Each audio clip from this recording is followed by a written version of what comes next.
Soyez les bienvenus, hein, en ce dimanche 7 août. Alors, je vous invite pour commencer peut-être d'abord à avoir un moment de prière. Je demande à Jean-Marie si c'est remettre ce qui est dans les mains du Seigneur.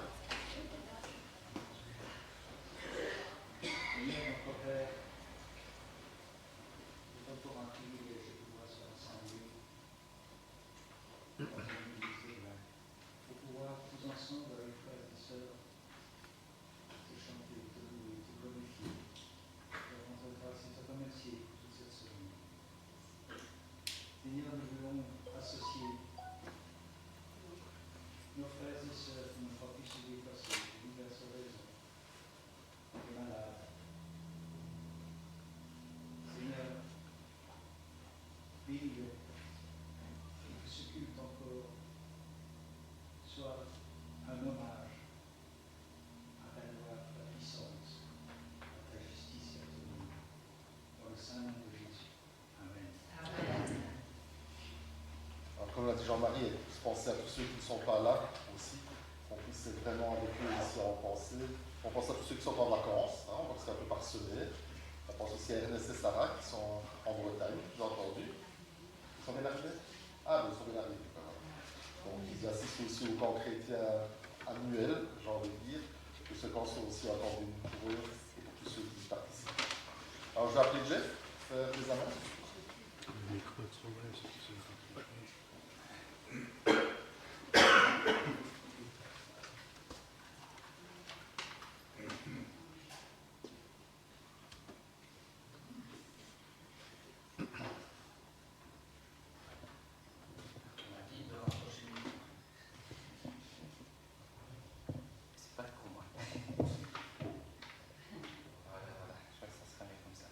Alors, les annonces, elles sont pratiquement toutes sur l'écran. Donc aujourd'hui, il y aura une collecte mission à la fin du culte, comme Edouard nous l'a rappelé la semaine dernière. Réunion de prière par Zoom ce jeudi à 19h30. Donc pour ceux qui ne savent pas se déplacer, ils peuvent nous rejoindre par Zoom. Le samedi 27, oui donc dimanche prochain le culte bien sûr. Samedi 27, nous organisons une journée de travaux, entretien, avec les responsables des travaux et de l'entretien, donc Marianne et Piotr. Donc, on vous donnera plus de renseignements s'il y a besoin d'ici là. Camp de famille, donc du 16 au 18. Je pense qu'Olivier va nous en parler, voilà. Et alors, on a reçu aussi un mail de Ruben Wautier, donc des assemblées, concernant le camp de Beo. Donc, bien cher Aimé, correspondant des APEB, j'espère que vous allez bien. Je me permets de vous sensibiliser au projet d'amélioration de notre camp de Beo. Donc, il a envoyé une lettre de nouvelles que je vous transférerai avec le mail de ce dimanche. Notre frère Luc Torder a pris ce projet à bras le corps et voici sa demande. Nous cherchons des bouches pour diffuser cet appel dans votre église et les contacts. Voilà qui est fait. Des bras pour aider, pour les travaux, mais aussi une personne par week-end pour prendre soin de l'équipe en préparant des collations et des repas. Et des cœurs pour soutenir selon ce que le Seigneur vous met à cœur et de la manière appropriée. Mais aussi des genoux pour soutenir par la prière. Ferez-vous partie de la team Beo? Donc voilà, comme vous savez, le camp de Beo a été racheté il y a quelques mois déjà par notre association d'église. Et il y a pas mal de travaux à réaliser dans ce camp pour le remettre en état. Donc voilà, si vous avez à cœur les jeunes, les enfants ou simplement le Seigneur, hein, c'est important. N'hésitez pas à prendre contact avec Ruben Wautier ou du moins avec Luc Torder. Voilà. Je vous enverrai les informations par mail. Ensuite, il y a Dany qui a une annonce à faire pour l'Ukraine. Oui, c'est plutôt un complément d'information pour la nourriture. Donc, si vous apportez de la nourriture, vous pouvez la mettre en bas, au sous-sol. Il y a 2 étagères prévues à cet effet. Alors, si vous avez des meubles à donner, vaut mieux venir me trouver pour ça. Comme ça, bon, je peux peut-être prendre une photo ou avoir une photo et les dimensions. Il y a aussi, si vous avez de la vaisselle, c'est la même chose aussi. C'est préférable d'abord de venir me trouver parce que je sais plus ou moins ce qu'il faut. Donc je ne vais pas expliquer tout, mais bon, venez me trouver si vous avez de la vaisselle. Mais alors une chose est certaine, pour le moment, pas de vêtements.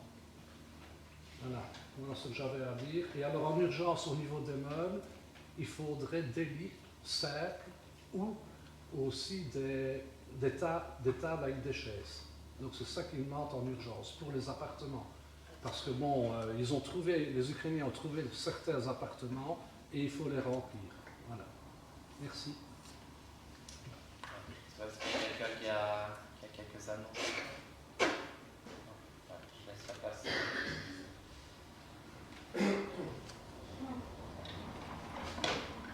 Merci Dave. Alors oui, petite annonce par rapport au camp.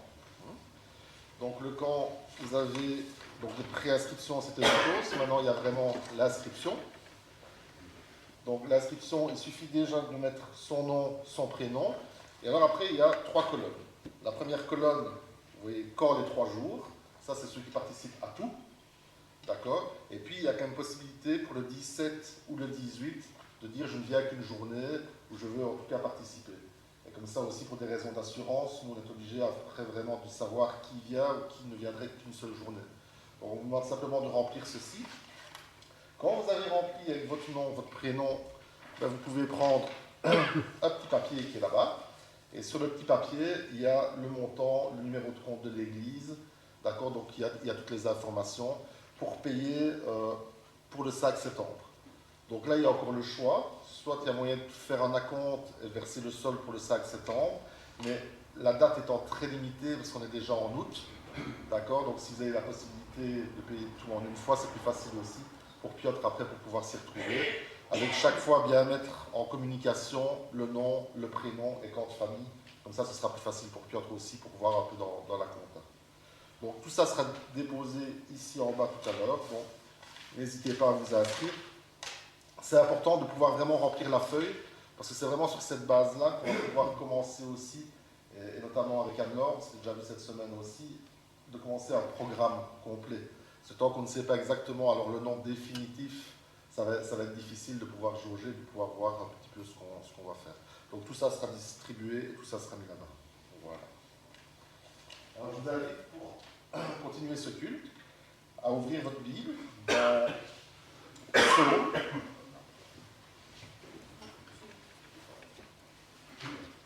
Donc c'est le psaume 71.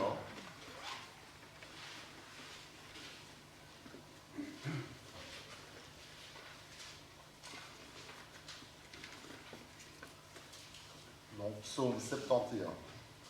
Donc, moi je vais lire dans la version Louis II. Je trouve que c'est un psaume qui est magnifique, qui est riche. C'est un psaume assez connu. Il y en a peut-être même qui le connaissent ou en connaissent une grande partie. Mais je trouve qu'il est très très riche et que c'est vraiment une bénédiction et un encouragement aussi dans la vie de tous les jours. Éternel, je cherche en toi mon refuge, que jamais je ne sois confondu. Dans ta justice, sauve-moi et délivre-moi. Incline vers moi ton oreille et secours-moi. Sois pour moi un rocher qui me serve d'asile, où je puisse toujours me retirer. Tu as résolu de me sauver, car tu es mon rocher et ma forteresse. Mon Dieu, délivre-moi de la main du méchant, de la main de l'homme inique et violent, car tu es mon espérance, Seigneur éternel. En toi je me confie dès ma jeunesse. Dès le ventre de ma mère, je m'appuie sur toi. C'est toi qui m'as fait sortir du sein maternel. Tu es sans cesse l'objet de mes louanges. Je suis pour plusieurs comme un prodige et toi, tu es mon puissant refuge. Que ma bouche soit remplie de tes louanges, que chaque jour elle te glorifie. Ne me rejette pas au temps de la vieillesse, quand les forces s'en vont, ne m'abandonne pas, car mes ennemis parlent de moi, et ceux qui guettent ma vie se consultent entre eux, disant, Dieu l'abandonne, poursuivez, saisissez-le, il n'y a personne pour le délivrer. Ô Dieu, ne t'éloigne pas de moi. Mon Dieu, viens en hâte à mon secours. Qu'ils soient confus, anéantis ceux qui en veulent à ma vie, qu'ils soient couverts de honte et d'opprobre ceux qui cherchent ma perte. Et moi, j'espérerai toujours, je te louerai de plus en plus. Ma bouche publiera ta justice, ton salut chaque jour, car j'ignore quelles en sont les bornes. Je dirai tes œuvres puissantes, Seigneur éternel. Je rappellerai ta justice, la tienne seule. Ô Dieu, tu m'as instruit dès ma jeunesse et jusqu'à présent, j'annonce tes merveilles. Ne m'abandonne pas, ô Dieu, même dans la blanche vieillesse, afin que j'annonce la force à la génération présente, ta puissance à la génération future. Ta justice, ô Dieu, atteint jusqu'au ciel. Tu as accompli de grandes choses, ô Dieu. Qui est semblable à toi? Tu nous as fait éprouver bien des détresses et des malheurs, mais tu nous redonneras la vie. Tu nous feras remonter des abîmes de la terre. Révèle ma grandeur, console-moi de nouveau, et je te louerai au son du luth. Je chanterai ta fidélité. Mon Dieu, je célébrerai avec la harpe, Saint d'Israël. En te célébrant, j'aurai la joie sur les lèvres, la joie dans mon âme que tu as délivrée. Ma langue, chaque jour, publiera ta justice, car ceux qui cherchent ma perte sont honteux et confus. C'est un psaume magnifique qui nous encourage, je pense, au jour le jour aussi. Qu'on soit jeune, qu'on soit plus ancien, qu'on ait plus de sagesse ou moins. En tout cas, on peut savoir que le Seigneur est toujours à nos côtés, toujours présent. Et qu'est-ce qu'il nous dit simplement? C'est que vraiment, on peut continuer à le louer, on peut continuer à le célébrer. Et c'est ce qu'on va faire ce matin avec ce premier chant qui nous dit « Qu'il en soit ainsi ». Le fameux Amen aussi, qu'on dit dans nos prières, « Qu'il en soit ainsi ». Et nous serons enfin ce temple, ce palais où tu demeures, où ton cœur de Père nous comble de sa grâce, et nous serons enfin l'épouse que ton amour a choisie, le parfum de vie, qu'il en soit ainsi. Je vous invite à vous lever pour le numéro 225, qu'il en soit ainsi.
non seulement le Seigneur est présent aujourd'hui, mais qu'il est surtout présent tous les jours. Et c'est le chant suivant qu'on va chanter, qui est « Mon encre et ma voile », nous le redit aussi, « Tu m'offres chaque jour pas un jour sur deux, mais chaque jour, à chaque instant, ton infaillible amour, toi qui as fixé le cours des étoiles, sois mon ancre et sois ma voile. Le numéro 159.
Soit l'homme qui se confie dans l'Éternel et dont l'Éternel est l'espérance.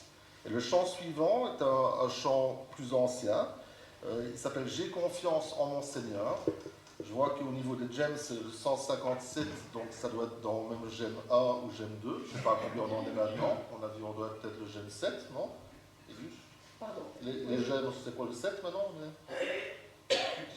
Les numéros, il y en a combien de gemmes éternelles, tu sais? Ah, combien de chants? Donc combien de volumes? De volumes, maintenant on est quoi? Ah oui, mais je ne sais pas, mais on est à 7, 8. 200, plus Ah, que 1000, voilà. plus que 1000 chants. Et donc là c'est le chant 157, donc c'était dans les premiers en tout cas. Mais c'est « J'ai confiance en mon Seigneur ». Et il nous redit « C'est l'ami fidèle, le plus grand ami, en toute assurance, je m'appuie sur lui. À travers l'orage grondant, mon cœur est en paix. J'ai confiance en mon Seigneur et je suis gardé. » Le numéro 53. Oui, oui.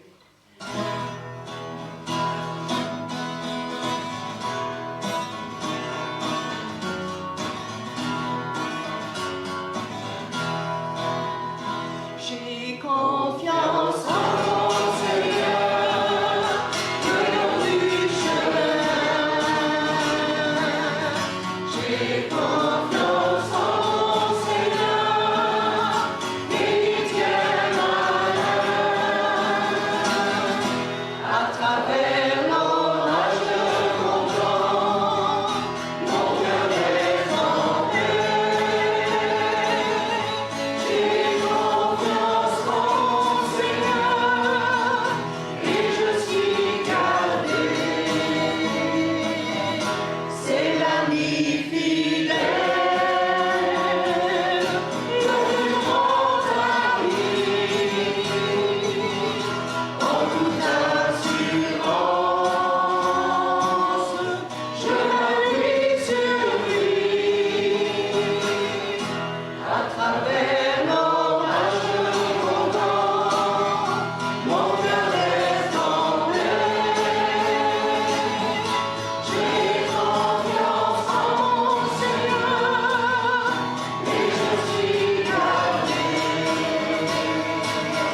psaume 143, au verset 8 et verset 9. Fais-moi dès le matin entendre ta bonté, car je me confie en toi. Fais-moi connaître le chemin où je dois marcher, car j'élève à toi mon âme. Délivre-moi de mes ennemis, ô Éternel, auprès de toi, je cherche un refuge. Et le chant suivant nous dit, regardez les oiseaux du ciel. Et c'est marrant parce qu'on a eu cette semaine un oiseau qui est rentré. Je suppose que comme tout le monde, à un moment donné de la journée, on ouvre toutes les portes, toutes les fenêtres, on essaye d'aérer un peu la maison, comme il faisait fort chaud. Et il y a un oiseau qui est rentré, qui était évidemment en pleine panique, parce qu'il se demandait quoi. Je ne raconte pas les chiens qui étaient en pleine excitation aussi. Et donc l'oiseau a volé pendant un petit moment, jusqu'au moment où il est tombé derrière le radiateur. Et à ce moment-là, on s'est dit on va essayer de le sortir de là. Mais il était vraiment en panique complète. On l'a quand même tout doucement sorti de là, et puis il a repris son envol, il s'est envolé. Et le chant suivant nous dit, même le Seigneur, il prend vraiment soin des petits oiseaux. Alors pourquoi est-ce que nous, on se tracasserait en se disant qu'il ne prend pas soin de nous? Et le chant suivant nous dit, regardez les oiseaux du ciel, et cherchez surtout d'abord le royaume de Dieu et la justice de Dieu. Cherchez le royaume de Dieu, et le reste vous sera donné. Donc le chant, regardez les oiseaux du ciel, le 168. On avait chanté la dernière fois la deuxième strophe que les hommes, après tout le monde ensemble de nouveau, et la quatrième strophe les dames. Parce qu'il y a 5 strophes, alors c'est beau d'entendre une fois les hommes, une fois les dames, et tous ensemble. On va essayer. On va essayer. Je vais vous faire signe quand c'est pour les hommes ou pour les dames.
rien ne leur fera défaut.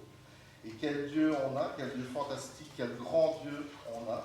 Et c'est le chant suivant, le numéro 10, qui nous dit: Dieu, tu es grand, tu es fidèle et bon, ton amour infini nous confond. Dieu, tu es grand, tu es saint, tu es puissant, viens régner dans nos cœurs maintenant. Le numéro 10.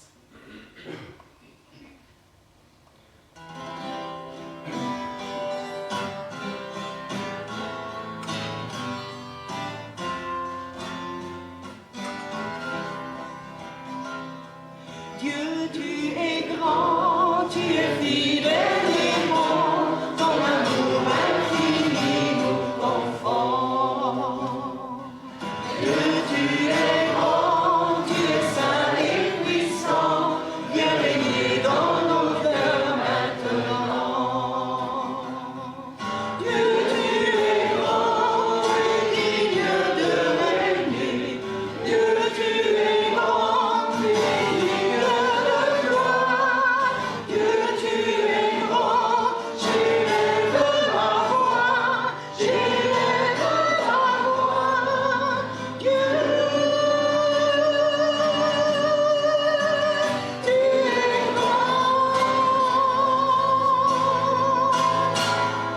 Tu es grand.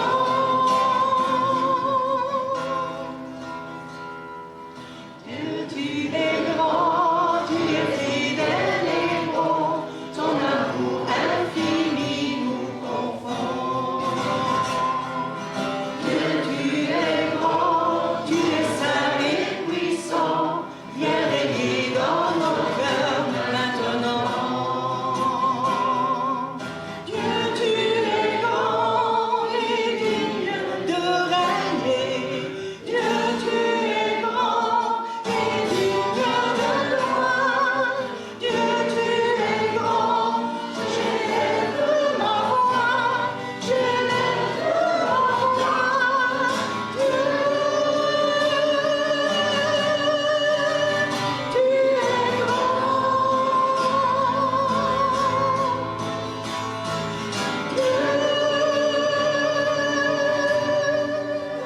Tu es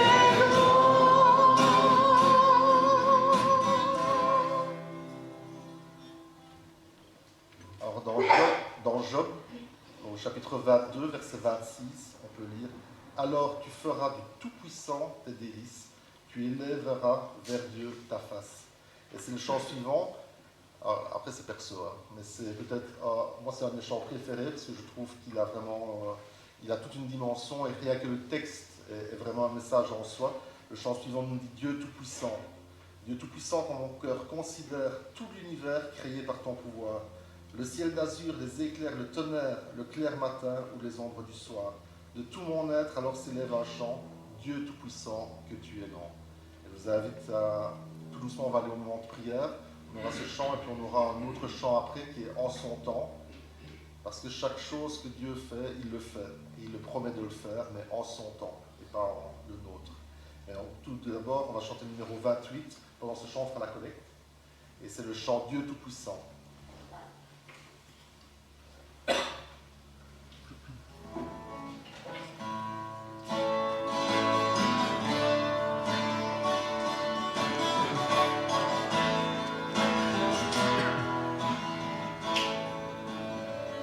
Dieu Tout-Puissant, quand mon cœur considère tout l'univers créé par ton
tous avec son onde, il pose vivre son chant doux et léger.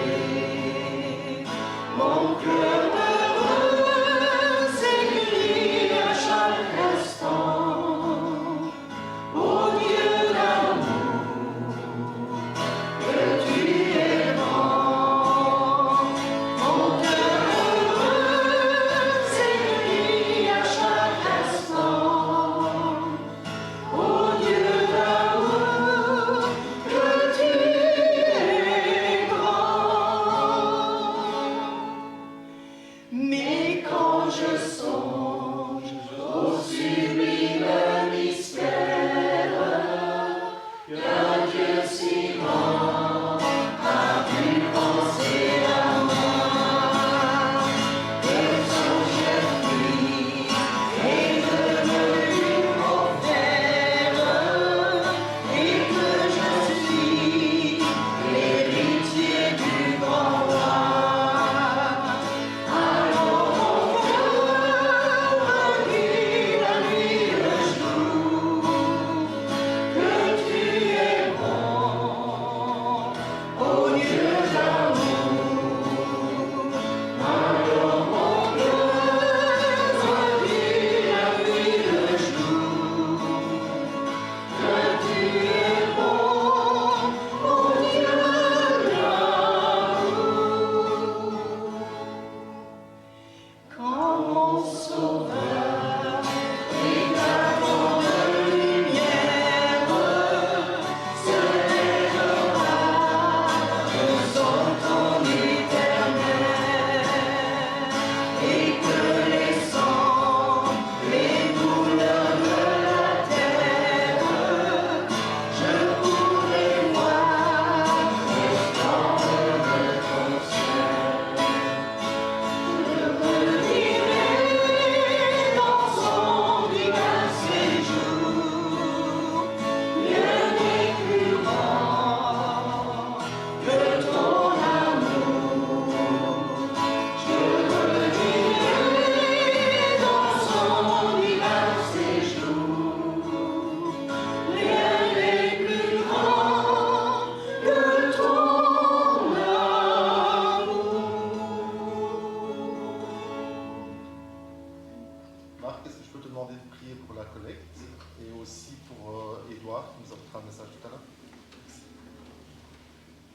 Seigneur notre Dieu, s'il est vrai que tu nous prêtes vie, il est aussi vrai que tout ce qui nous est donné, tout ce que nous percevons nous est prêté par toi.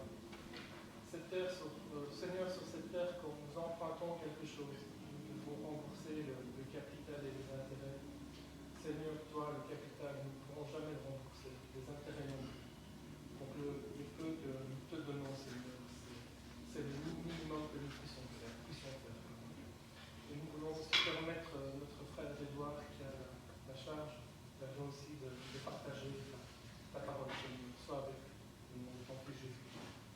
Amen. Et pour nous emmener au moment de prière, je vous invite à un dernier chant qui nous dit en son temps. En son temps, ce que Dieu fait est parfait. Seigneur Jésus, je te prie, montre-moi que dans ma vie, tu fais tout ce que tu dis en son temps. Le numéro 160 et puis nous aurons le moment.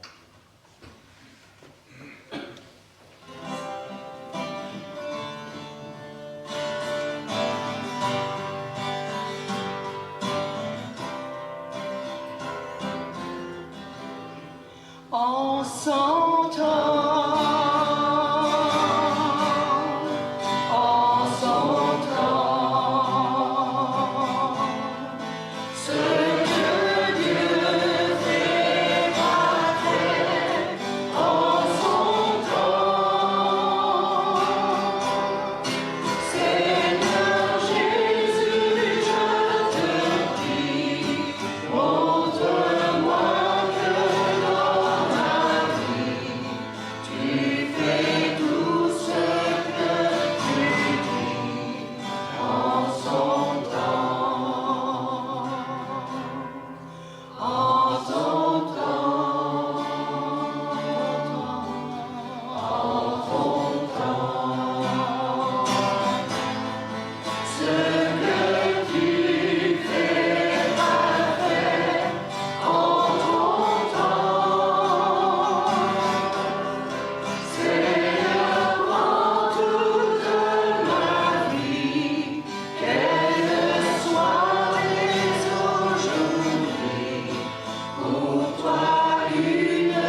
Seigneur, merci. Merci pour ta présence, Seigneur, ce matin.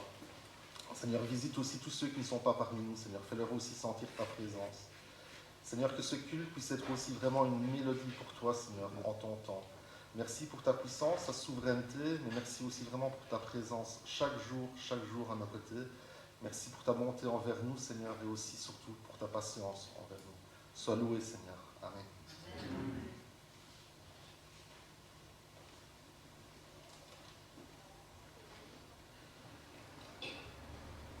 Merci, là, je veux te remercier parce que nul n'est comme toi. Merci, Seigneur, parce que tu es le Tout-Puissant. Tu es l'Éternel. Tu es notre secours. Tu es notre soutien. Seigneur, merci parce que tu es le rocher sur lequel nous pouvons nous appuyer. Et merci parce que tu ne changes pas. Tu es fidèle. Tu es toujours le même, hier, aujourd'hui, pour l'éternité. Merci, Seigneur, parce que tu es un Dieu si grand. Et pourtant, Seigneur, tu t'es abaissé. Tu es devenu homme, Seigneur. Et merci parce que tu as vécu comme un homme sur la terre, en Jésus-Christ. Seigneur, merci parce que tu as été obéissant. Et ton obéissance, Seigneur, t'a conduit jusqu'à la croix. Seigneur, tu es venu, pourtant tu savais ce qui t'attendait. Mais Seigneur, tu n'as pas murmuré, tu n'as pas bronché. Tu as accompli la volonté de ton Père tous les jours de ta vie. Seigneur, tu es pour nous ce modèle. Aide-nous, Seigneur, à aussi marcher dans tes pas. Aide-nous, Seigneur, à nous appuyer sur toi. Aide-nous à nous fortifier en toi. Seigneur Jésus, merci. Merci pour cette grâce que tu nous as donnée toute la vie. Merci, Seigneur, parce que tu nous prépares une place auprès de ton Père. Et là où tu es, tu veux que nous soyons aussi. Seigneur Jésus, merci pour tant d'amour. Merci pour tant de bonté. Merci pour tant de puissance, Seigneur. Merci parce que tu nous regardes, Seigneur, avec des yeux remplis de compassion. Et Seigneur, tu veux nous relever. Tu veux nous secourir. Seigneur Jésus, que je veux te louer de tout mon cœur. Parce que nul n'est comme toi. Nul n'est semblable à toi. Tu es mon Dieu et je veux, Seigneur, te servir tous les jours de ma vie. Aide-moi, Seigneur, à être fidèle et à continuer, Seigneur, à marcher dans tes voies. Au nom de Jésus. Amen. Amen.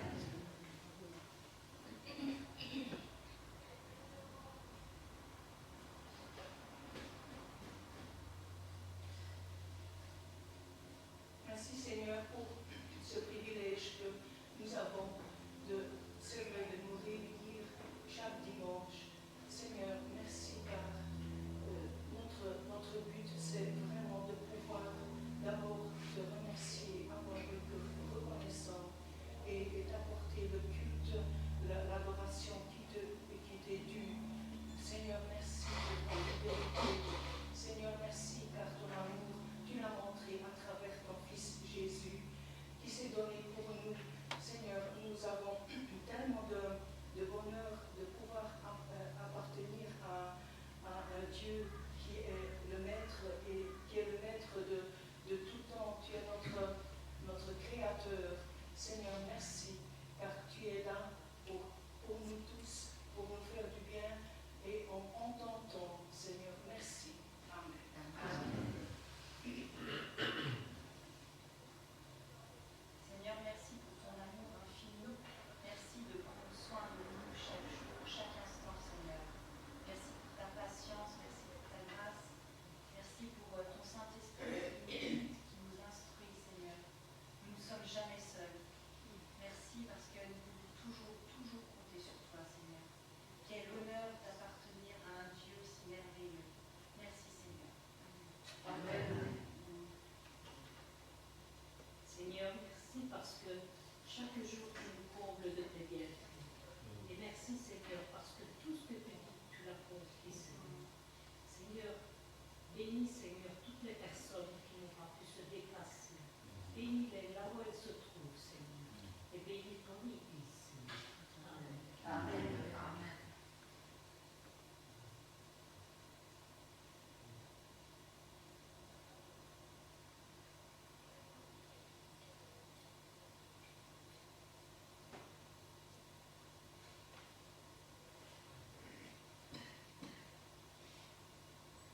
Amen. je trouve ça fascinant en 2022, avec tout ce qu'on fait comme projet, comme priorité sur la technologie, sur les moyens de communication, sur tout ce qui existe, de voir que notre papa il nous a donné un moyen de communication qui est la prière, qui est immuable, qui ne change pas, il n'y a pas de problème de réseau, et on peut s'adresser librement à lui. Et ça, c'est vraiment au quotidien, c'est quelque chose de fantastique, c'est encore un cadeau vraiment qu'il nous a donné aussi. Édouard, je te cède la place pour le message de la part du Seigneur.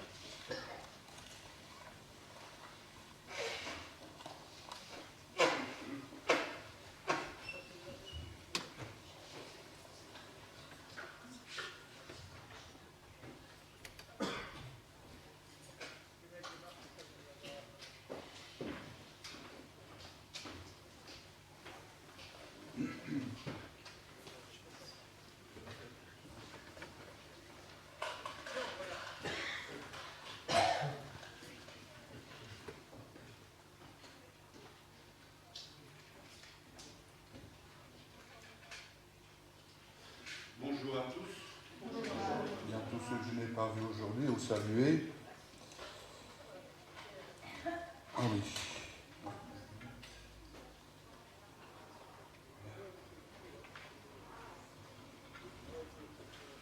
Sur quoi?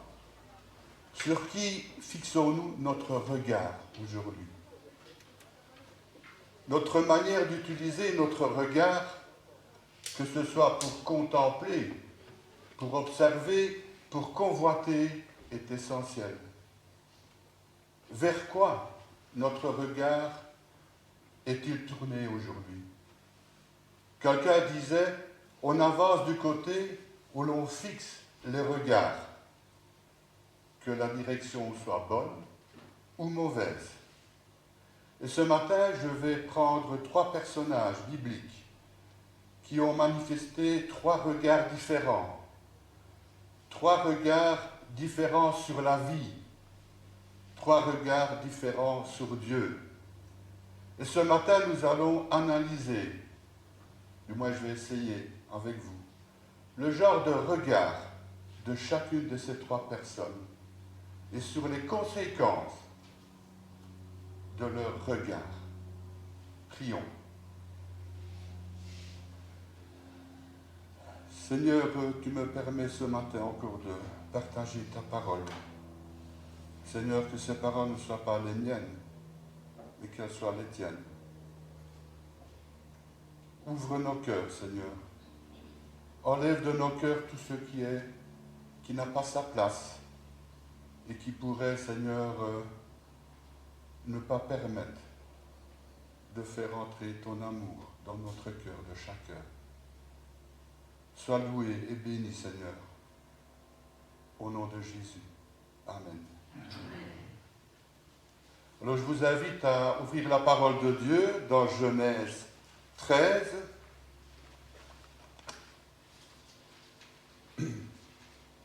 Genèse 13.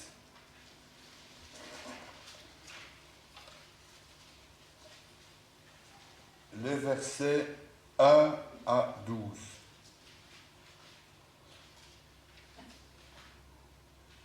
Genèse 13, 1 à 12.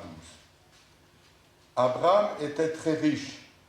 Il possédait de grands troupeaux, ainsi que beaucoup d'argent et d'or. Il alla par étapes du Néguev jusqu'à Béthel, là où il avait déjà campé, entre Béthel et Haï, à l'endroit où il avait construit un autel. Abraham, oui, souvent je vais dire Abraham, mais c'est Abraham, il pria Dieu en l'appelant Seigneur. Lot, qui l'accompagnait, possédait lui aussi des troupeaux de moutons, de chèvres et de bœufs. Il avait ses propres tentes. À cause du grand nombre de personnes et d'animaux, la région ne suffisait pas pour qu'ils y restent ensemble. D'autant plus que les Cananéens et les Périzites habitaient aussi le pays. Il y eut une dispute entre les bergers d'Abraham et ceux de Lot. Alors Abraham dit à Lot, « Il ne doit pas y avoir de dispute entre nous, ni entre nos bergers, car nous sommes de la même famille.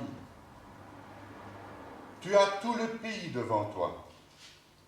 Séparons-nous. Si tu vas vers le nord, j'irai vers le sud. Et si tu vas vers le sud, j'irai vers le nord. Lot regarda. Il vit que toute la région du Jourdain était bien arrosée, jusqu'à Soar, avant que le Seigneur détruise Sodome et Gomorrhe. Elle était comme un paradis, comme la vallée du Nil. Lot choisit pour lui la région du Jourdain et déplaça son campement vers l'est. C'est ainsi qu'ils se séparèrent. Abraham restait dans le pays de Canaan. Lot campa près de la ville de la région du Jourdain et alla planter ses tentes jusqu'à Sodome.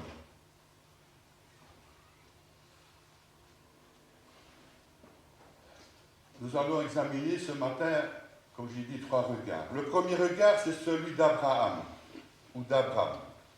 C'est un regard de la foi. Abraham, comme nous l'avons lu, était confortablement installé, ainsi que sa famille.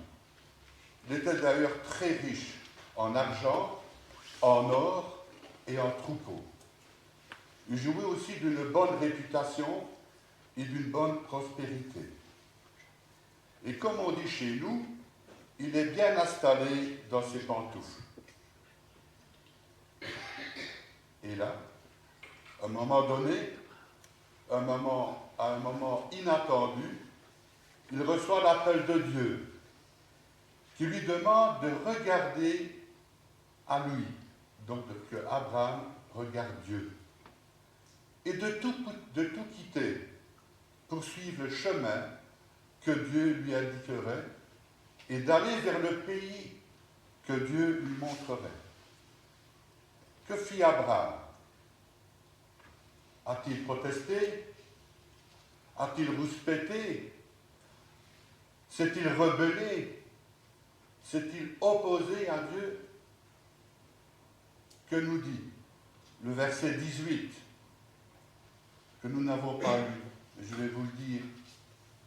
La réponse d'Abraham, c'était Abraham partit. Au verset 17, comme l'Éternel le lui avait demandé. Il avait le choix entre rester là où il était, donc avoir la sécurité, ou l'obéissance à la parole de Dieu. Abraham choisit.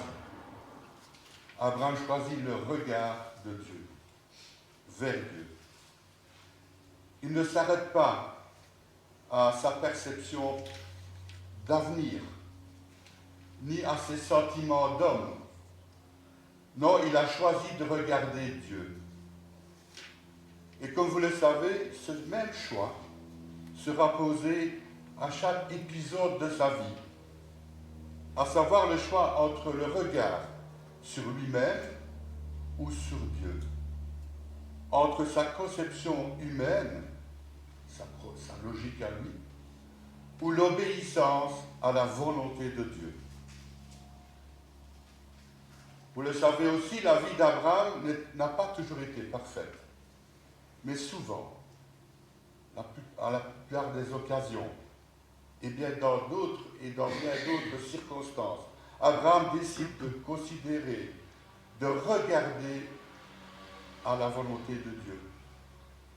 Quand Dieu lui demande d'offrir en sacrifice son fils Isaac, il est prêt à le faire, parce qu'il a compris ce que les anges lui avaient dit à propos de la future naissance de ce fils. Il n'y a rien qui soit étonnant de la part de l'Éternel. Ici, l'écoute a précédé l'obéissance. Le souvenir de la parole de Dieu a dirigé son regard et il a choisi cette solution. Regarder à Dieu plutôt qu'à sa propre sécurité, qu'à sa propre logique, qu'à ses propres conceptions ou à sa propre expérience déjà très importante. Dès le départ, Abraham a préféré quitter sa vie confortable en Chaldée pour aller se perdre dans le désert, simplement sur un ordre de Dieu qu'il n'avait même pas vu. Il ne savait pas qu'il aurait beaucoup plus à cause de ce que Dieu allait lui donner. Il avait compris qu'avec Dieu, on n'est jamais perdant en fin de compte. Quand on accepte de tout perdre en obéissance à sa parole, Abraham, lui, a décidé de confier toute sa vie à un Dieu qui ne trompe personne, ni à un Dieu qui se trompe. Et ce regard de la foi en Dieu a entraîné des conséquences. Il faut dire, d'abord une vie d'incertitude. Quand Dieu ordonne faire ça, va là, alors que vous êtes bien installé, où Dieu va-t-il m'emmener? Quelle sera la prochaine étape? Où Dieu va-t-il me conduire? Comment cela va-t-il se terminer? Oui, je vais tout perdre, moi, ici. Une autre conséquence est une vie de lutte, où rien n'est facile par la foi en Dieu. Car la foi en Dieu rencontre l'opposition de Satan et d'une société sans foi ni loi. Mais il y a aussi une vie de victoire. Une vie de victoire sur lui-même, mais aussi pour les autres. Par exemple, pour Lot, quand il est allé délivrer, quand a été délivré Lot, qui était prisonnier par un roi ennemi. Ce n'est pas non plus une vie de balade, mais il a pu constater que le plan de Dieu était parfait. Il a pu voir que Dieu l'a dirigé sur un chemin sûr. C'est une vie de bénédiction aussi. Une vie de bénédiction à l'obéissance. Dieu répond par l'épreuve de son amour. Dieu répond par l'épreuve de sa puissance, de sa protection. Dieu l'a fait prospérer, essentiellement en faisant de lui l'ancêtre d'une descendance infinie, dont nous faisons partie spirituellement. Une vie de relation avec Dieu. Il sera appelé l'ami de Dieu. Abraham ne savait pas ce que l'avenir lui réservait, mais il connaissait celui qui réservait.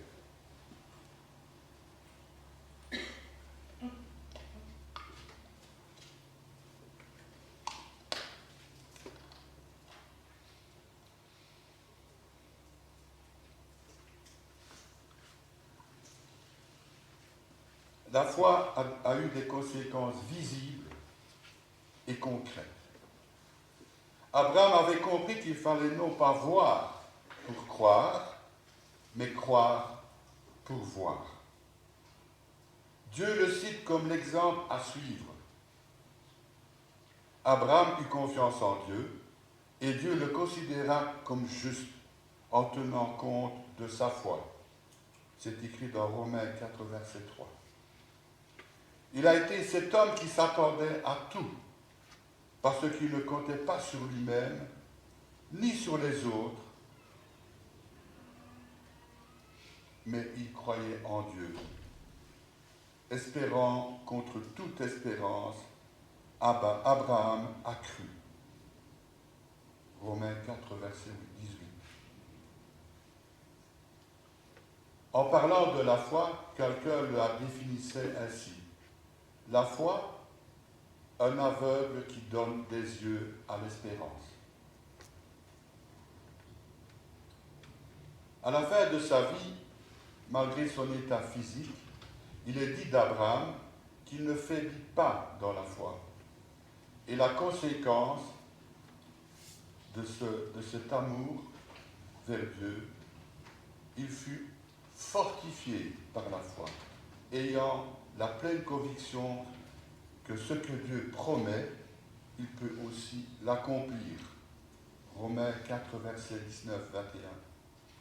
Le regard d'Abraham n'était pas celui d'un doux rêveur, perdu dans les nuages, ni qu'il mettait dans la bouche de Dieu ses propres désirs, mais il était spirituel, et il l'a prouvé à travers sa soumission et son obéissance à Dieu.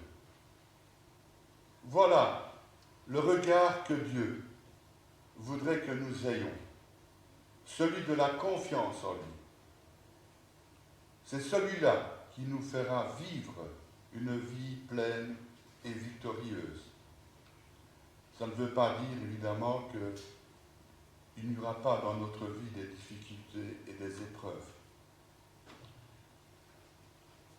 Et aujourd'hui, quel est le domaine où personnellement nous avons particulièrement besoin de regarder à Dieu et de lui faire confiance? Peut-être que pour un point délicat de notre vie qui nous semble à nous impossible à résoudre. Je vous avais parlé de 3 personnages, maintenant je vais vous parler du deuxième, c'est Lot. Lui, il a plutôt un regard superficiel. Lot, c'est un homme qui avait été séduit par l'appel que Dieu avait adressé à Abraham. Ils ont quitté ensemble la ville dure en Chaldée, car il est écrit dans la Bible, dans Genèse 12, 4, Lot partit avec Abraham. Est-ce une foi de la même trempe que celle d'Abraham?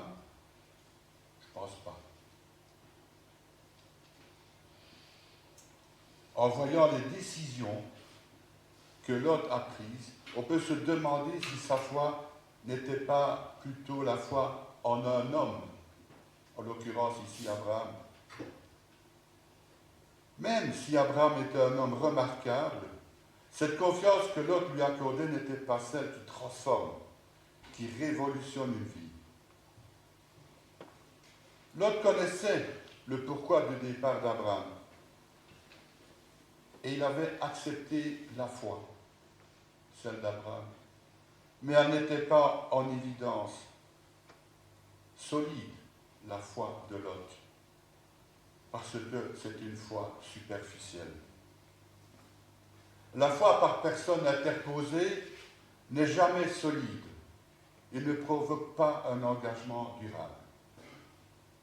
Quand Dieu ne remplit pas un être, c'est l'influence du péché qui prend le dessus et domine une personne.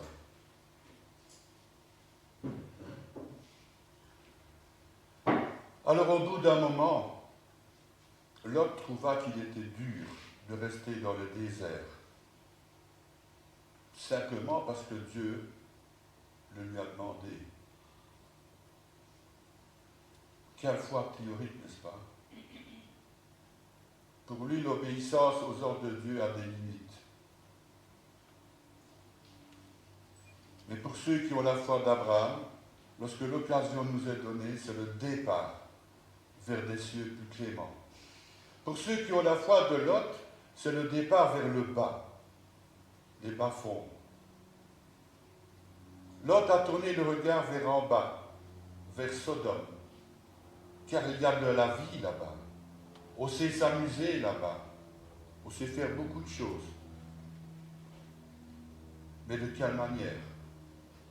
Chez Abraham, c'est plutôt la sobriété, tandis que chez Lot, c'est le matérialisme. Abraham était soumis à Dieu, mais il laisse quand même le choix à Lot. Le regard de Lot détermine son choix. Lot, c'est le verset 13, chapitre Genèse 13, verset 10, il est écrit, Lot regarda et vit toute la plaine du Jourdain. Cette vallée était comme un jardin de l'Éternel, comme le pays d'Égypte. Et ce dernier manifeste donc Lot un comportement égoïste. Lot choisit pour lui toute la plaine du Jourdain. La foi en soi et l'égoïsme vont ensemble. Qu'importe la décadence qui régnait, Lot y voit la chance de sa vie. Il saura se préserver de la souillure de la population parce que, malgré tout, il est croyant. Et puis tonton Abraham est loin d'être parfait aussi. Des excuses. Voilà ce qui résume la personnalité de Lot. C'est un regard de convoitise. Il est déjà pourtant très riche, et pourtant il désire encore plus, car son regard est attaché à une insatisfaction permanente. Il n'en a jamais assez, Lot. Il n'est jamais satisfait, Lot. Il en veut toujours plus, de plus en plus. Encore aujourd'hui, le club, très ouvert, des jamais contents, est très prospère. L'apôtre Jacques écrit « Chacun est tenté quand il est attiré et entraîné par son propre désir. Puis la convoitise, le désir conçoit et fait naître le péché. Et quand le péché est pleinement développé, il donne naissance à la mort. » Jacques chapitre 1, versets 14 et 15. Le regard. Notre regard peut influencer notre vie. Mais Jésus avertit. L'adultère commence aussi par un regard, alors qui peut faire naître alors la convoitise, le désir qui conduit au péché. Une évidence de nos jours.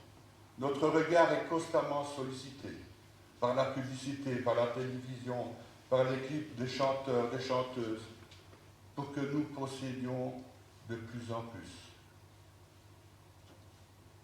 Oui, attention, la tentation est subtile. Réfléchissons-nous sur notre regard tourné vers ce qui est le matérialisme. Notre regard est-il hésitant? En quoi est-ce que nous louchons? Un œil se tourne vers la foi en Dieu, et en même temps l'autre œil se tourne vers la foi en nous-mêmes, ou en priorité dans cette société qui offre tant de facilité. Notre foi s'appuie-t-elle sur un engagement personnel ou sur la foi peut-être que nos parents nous ont transmise?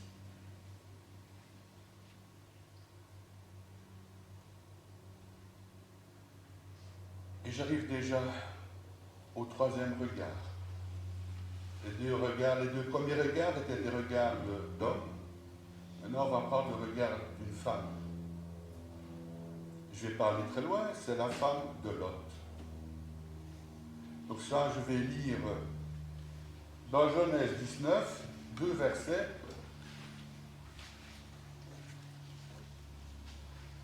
Genèse 19, et verset 17.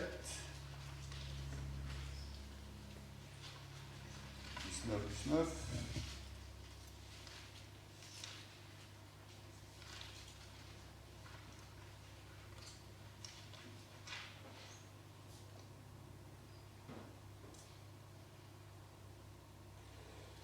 Le verset 17 donc, lorsqu'ils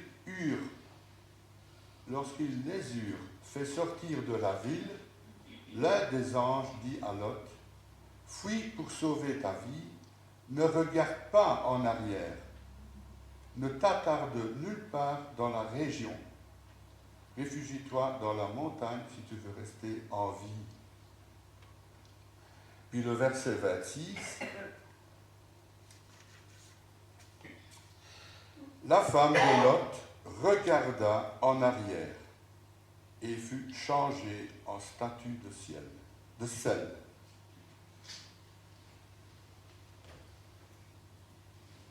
Un seul verset parle de la femme de Lot.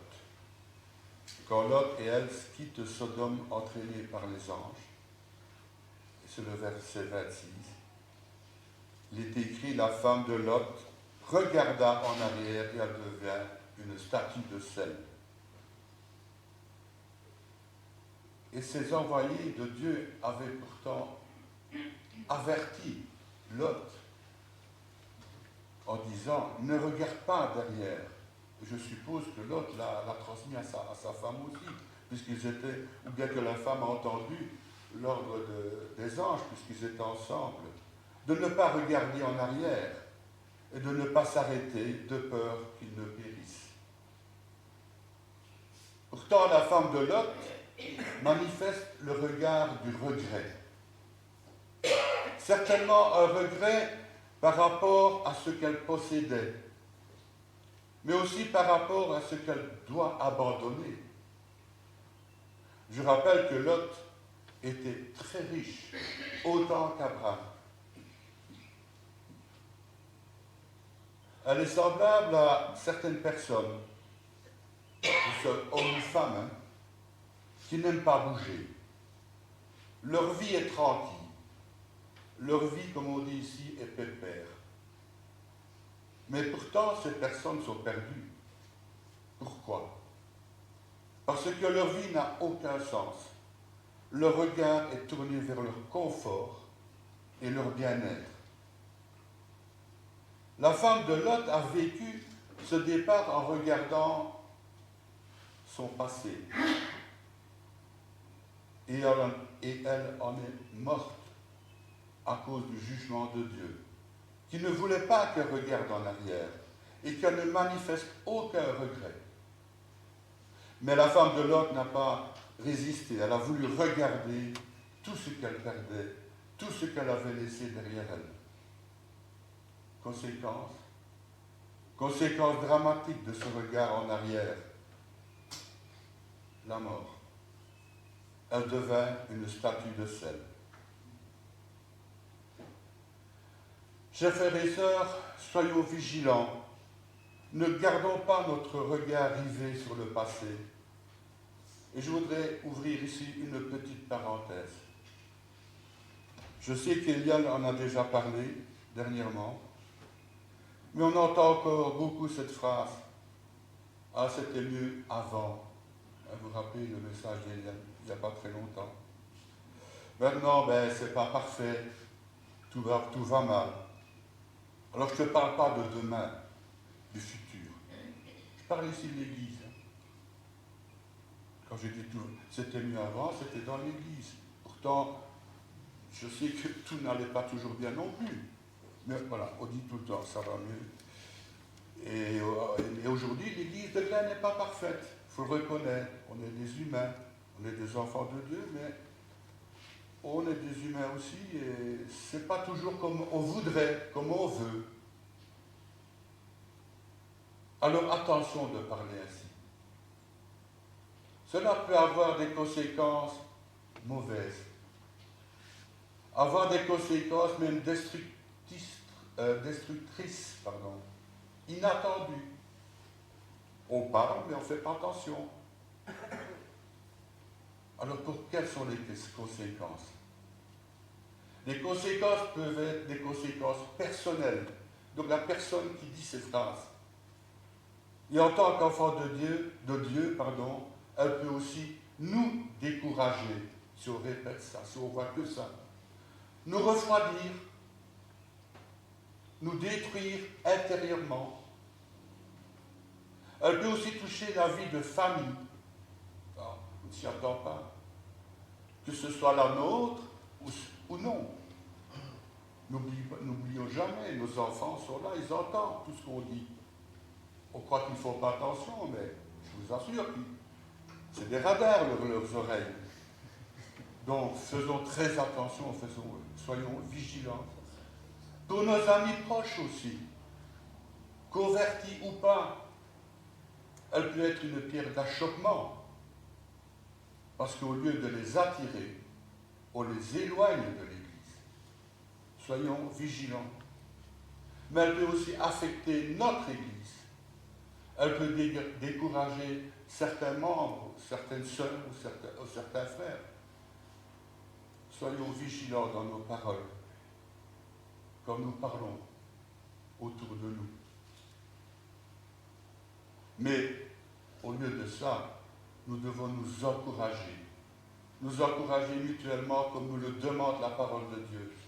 Dans Hébreux 10, verset 24, il est écrit « Veillons les uns sur les autres, pour nous inciter à l'amour et à de belles œuvres. » Verset 25. « N'abandonnons pas notre assemblée, comme certains en ont l'habitude, mais encourageons-nous mutuellement. Faites cela d'autant plus que vous voyez s'approcher le jour. » Et je ferme ici la parenthèse. Garder le regard rivé sur le passé détruit ou peut détruire et conduit à vivre dans le découragement et la désespérance. Jésus a repris l'exemple de la femme de Lot. Il dit dans Luc 17, verset 32-33, « Souvenez-vous de la femme de Lot. Celui qui cherchera à sauver sa vie la perdra, et celui qui la perdra la retrouvera. »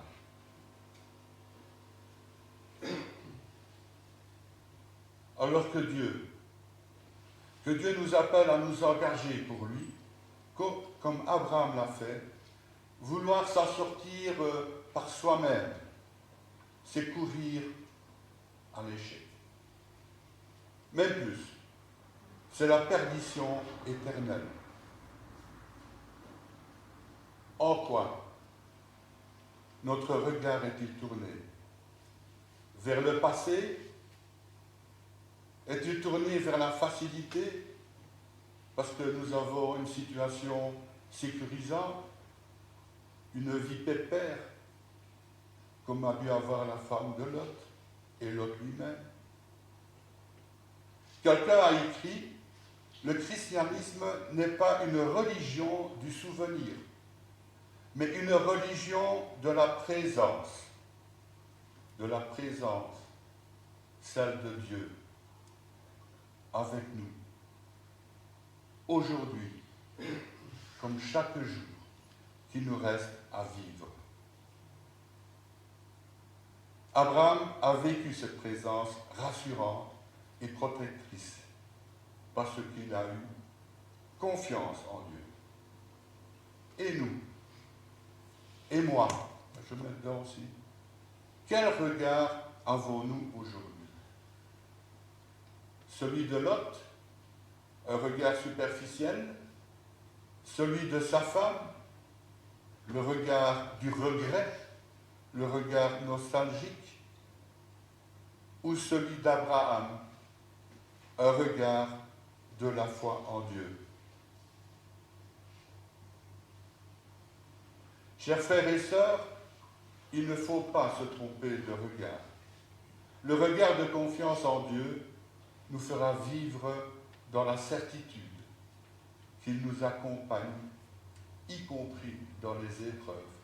Même si parfois nous, on ne sent pas sa présence, lui, il est dans l'épreuve avec nous, avec chacun de vous. Pourquoi pouvons-nous en être assurés?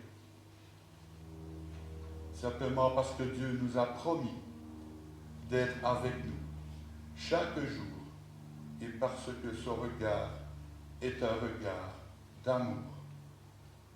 Amen. Amen.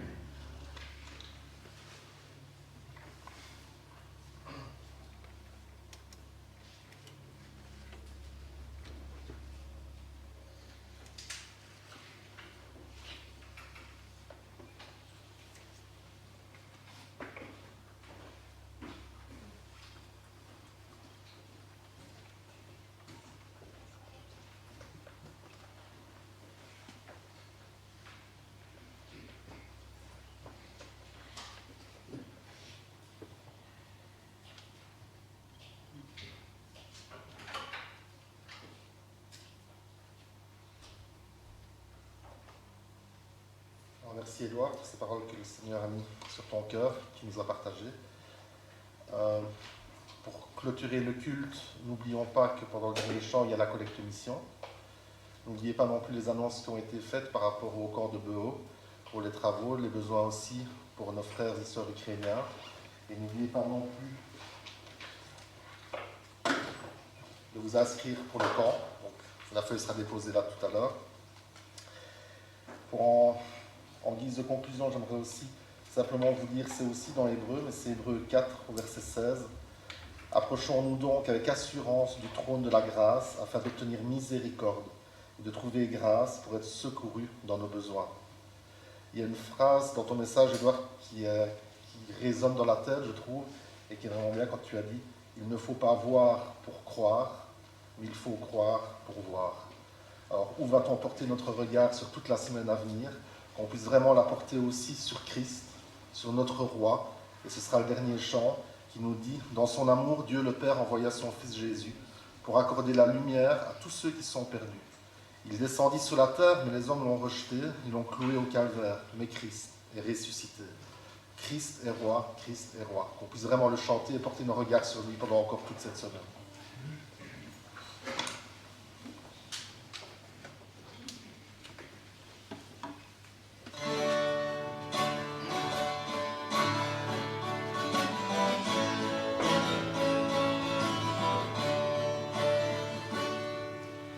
Dans son âme.